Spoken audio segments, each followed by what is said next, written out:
के थ्रू फिर gains from trade को अचीव करेगा। वहां पे हम श्रम के विभाजन और श्रम के विशिष्टीकरण से कह रहे थे कि कैसे व्यापार में लाभ हो रहा है।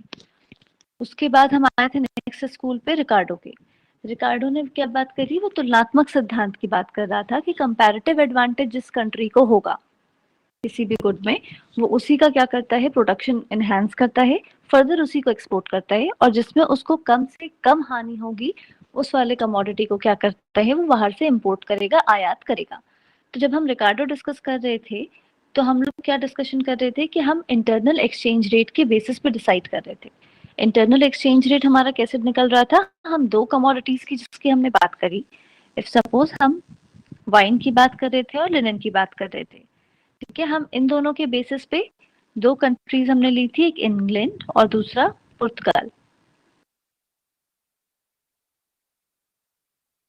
हम कह रहे थे कि इंग्लैंड में भी वाइन का प्रोडक्शन हो रहा है और लिनन का प्रोडक्शन हो रहा है, पुर्तगाल में भी लिनन भी बन रहा है और वाइन भी बन रहा है। तो हमें क्या देखना था यहाँ पे, कंपैरेटिव एडवांटेज कौन सी कंट्री को हो रहा है बनाने में। तो वो हमने निकाला था इंटरनल एक्सचेंज रेट के बेसिस पे, कि आंतरिक जो विनिमय दर होगी उसके बेसिस पे हम कह रहे थे कि कमोडिटी किसमें स्पेशलाइजेशन करेगी, कौन सी कमोडिटी में स्पेशलाइजेशन होगा, कौन सी कंट्री।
आगे बढ़ते हैं।